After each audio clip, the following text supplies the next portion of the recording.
সিরাজগঞ্জের উল্লাপাড়া উপজেলায় এক হিন্দু নারীর সৎকারে বাধা দেওয়ার ঘটনায় তীব্র ক্ষোভে ফেটে পড়ে সনাতনী সম্প্রদায়।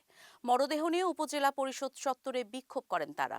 রোববার ৪ জানুয়ারি রাত ৮টার দিকে ঝিকিরা মহল্লার বাসিন্দা গণেশ বণিকের স্ত্রী মিনা বণিক মারা যান।